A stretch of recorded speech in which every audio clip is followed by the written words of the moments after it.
Jörðin Skógar liggur við austanverðan Þorskafjörð í Reykhólahreppi. Eins og nafnið Skógar bendir til var landið klætt víðáttumiklum birkiskógi í fornöld.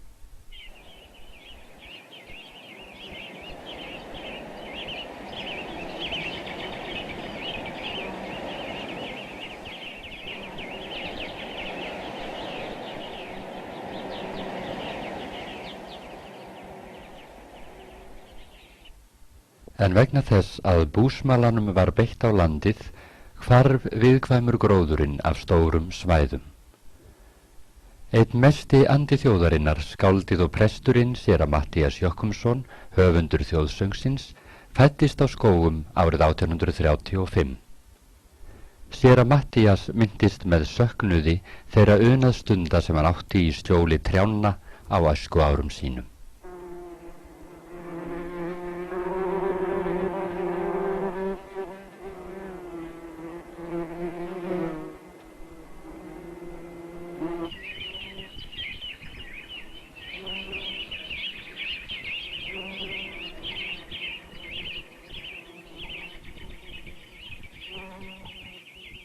Til að koma í veg fyrir frekari eyðingu skógarins sendi Skógrækt ríkisins vinnuflokk til Skóga árið 1958 til að reisa girðingu.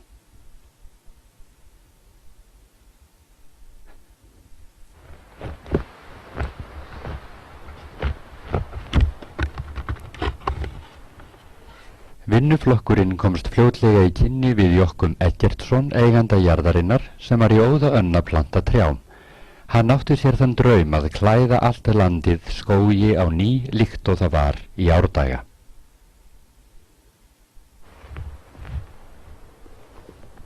Jochum var einn af fyrstu bahæjum á Íslandi.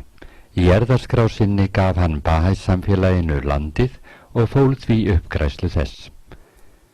Í bahæjtrú náttúran virt mikils og Bahá'u'lláh, opinberandi trúarinnar, segir að náin skoðun á náttúrunni leiði til vitundar ummerki og tákn Guðs og leggi til sönnun fyrir tilvist hans.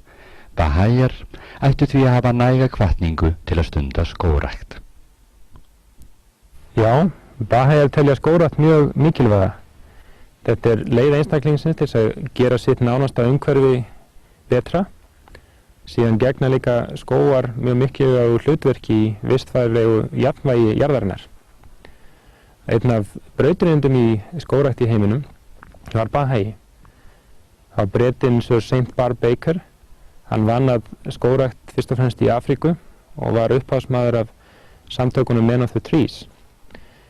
Þessu hefur líka verið haldið áfram af bahæum víða heim. Einnig hafa bahæi skólar unnið að skógrækt. Þekkt dæmi til dæmis Rabbani skólinn suður af Nýju Delí á Indlandi, en nemendur þar hafa unnið beint að skógrækt í sínu umhverfi. Annað dæmi má nefna frá eyjunni Haítí, en þar hefur orðið gífurleg skógareyðing og bahæi skóli sem þar hefur tekið virkan þátt í starfinu að ná þeim skógi aftur.